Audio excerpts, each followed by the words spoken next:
Personally, myself, being dad, dad is not always going to be around where mom and the kids are. And that's okay. Sometimes dad isn't that cool, you know. And this particular day, my wife and our kids were at the mall.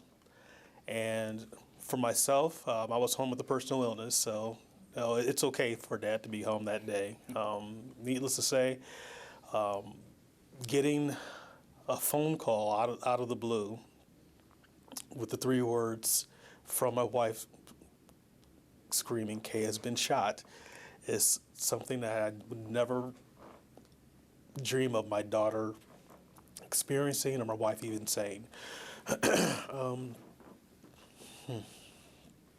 The panic, not knowing if she's alive, and the anxiety of trying to get to her and trying to get to my family. For myself, it was, to say the least, unbearable to experience it firsthand for my wife and my family. It's unbelievable.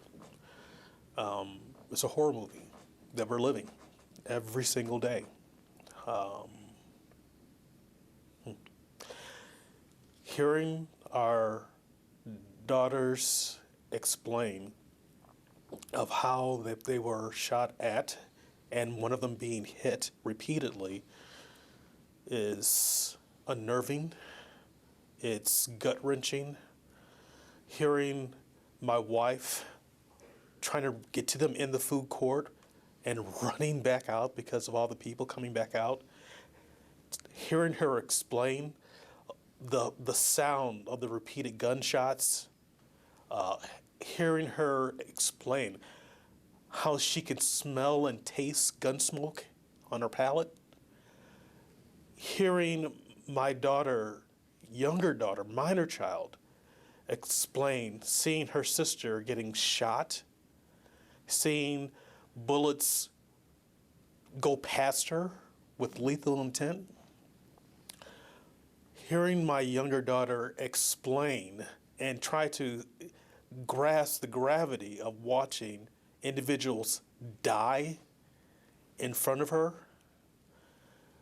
Hearing her try to fathom the idea of seeing so much blood on the ground, so much smoke in the air, so much chaos and screaming, so much of the air being filled with the sense of smoke and the palate of blood in her mouth from individuals being shot.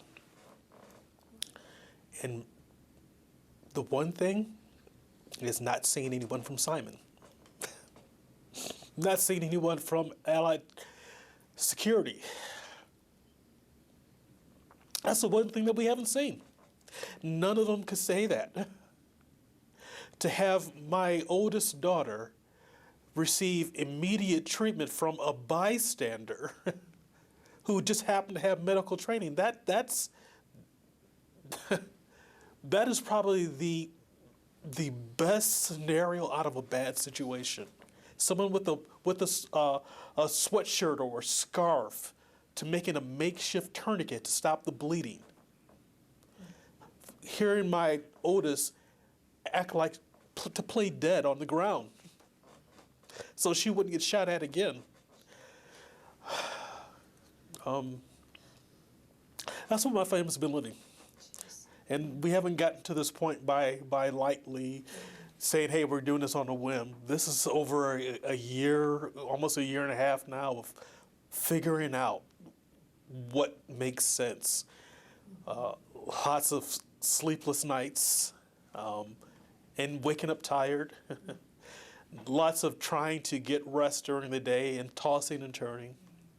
Ongoing treatments through medical providers, experts for therapies, individual and group. My wife missing time from work for multiple doctor appointments. Because let's be honest again, there are some things that it would be better for mom to go to for follow-up treatments. Because my girls are going to be going through these things most likely for the rest of their lives. And as dad, I have to look out for the best interests of my family. And as far as your daughters, how are they doing right now? As far as medically, I mean, the consequences. Our oldest, who's named in the suit, she's changed. She's previous to the shoot, happy, outgoing, and not saying she's not happy, not saying she can't find joy, but she's changed dramatically. She's not able to work, still has ongoing pain, still has follow-up appointments for therapies, and not wanting to go out. When she does go out, her circle has gotten very, very small. And there are instances, hey, normal stuff, like going to a movie, out of the question. So we'll wait for it to be released, you know. Our younger daughter, our minor, prior to this, honor roll student, getting ready to finish off a medical program for school. Since this, she's changed. She is now not able to go to school. She is now being homeschooled. She has been treated for anxiety and depression and other medical issues as a result of it. And it's ongoing. Hearing her talk in individual and hearing her talk about individual sessions and the group sessions that we attend as a family, it's heart-wrenching. And Dad tries to be strong, but it comes out. Sometimes my wanting to be overprotective comes across the wrong way, but I'm still Dad, and I care. And it's been so hard not being honestly, there. the rock of our family has been Mom. She's been our glue. She's been keeping us together. We've had hard conversations at home and the stresses about things, and our support groups that we have in our circle have given us suggestions on things as well. And it's hard to implement those things. But at least we know where we stand at this point. There's still love in our home, and we still care about each other, and we're going to figure it out together.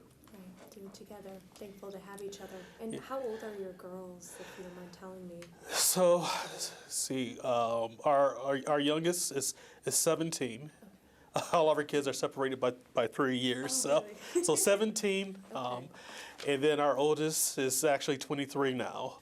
23, okay, so she was 22? She was just turning 22 a little bit before that. Sorry, I'm asking you to do some math right now. Yeah, sorry, the waterworks are coming and my math goes out the window. Sorry about that. Okay, so they're both very young, yeah. Yeah, this is going to be a lifelong situation for them.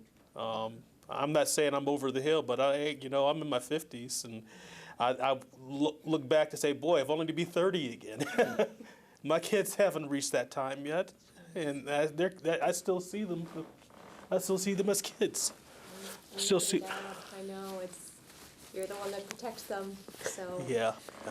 With this lawsuit, a lot of us were curious. This happened, if my math is right, nearly 18 months ago now. Why bring this now? You said this was kind of a year's worth of... Honestly, because there's been so many things that have happened, and unfortunately that haven't happened to even resolve or even figure out why Simon Property Group and why their authorized risk management provider hasn't done more to address the issues at their locations. I mean, these are public facilities. This is not Fort Knox. They want individuals by their design to come into those facilities. Okay, that's great. And individuals can go in there. But how many shootings has occurred? How many armed events? How many risk management threats have happened at Simon Property locations in Indianapolis alone?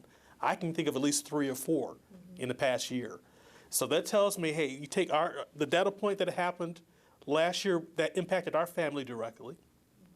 You take all these different data points that dealt with Simon Property Group. Let's link these data points together. Is it turning up and to the left or down and to the right? Something's not right, and something needs to be done. And at the public at large, there's a risk that has not been addressed, and there is suffering that needs to be resolved. And you've never heard from Simon. I mean, after this incident, you know, you've never heard from Simon. You never heard from Allied Security. Nothing. No. No. Just kind of alone in it. We've circled our wagons. You know, I'm sure if they wanted to find out who we were, they could have. Our daughter was in the hospital for over a month and had to go back for multiple surgeries. If they really wanted to do something, hey, follow the ambulance. You'll find out. It's there. Jeez. And what do you want to see out of this lawsuit? Obviously, this is something that you don't take lightly. It's something you're getting involved in now as a family. What do you want to see come out of this? You know, at its core, satisfactory resolution. My family is hurting. My girls, lifelong issues. My wife has missed work for appointments. They all were there. They were all at risk. They're all hurting directly. I'm hurting for them. For the public at large, there's still issues that Simon needs to address. There are problems with their safety and security plan that there are gaps. They may have a plan, but it's been poorly executed.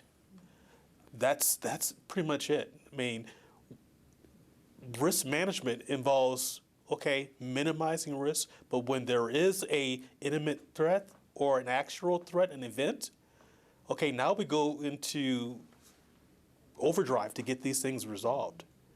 And it just seems like the pace and the action has not met the frequency and severity. Is there anything else, though, that you want to add with this? I mean, this is huge. You guys have been going through this for months now. Anything else you want to add for your girls? My wife running in and out, trying to get to them, hearing all those things. My daughters being direct targets, seeing these things happen. For the families that think that this is just a case for chasing some type of monetary resolution, it is so much more than that. I don't wish this on anyone's family. And if this were a way to try to get monetary compensation, it is a poor way to do it. It's a horrible way to do it.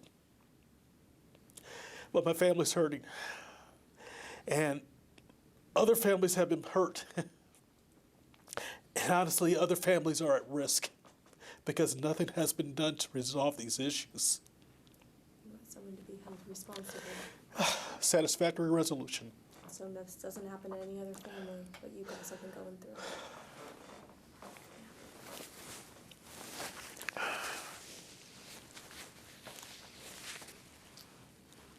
Anything else that you want to add? Well, that's all I can say. I know.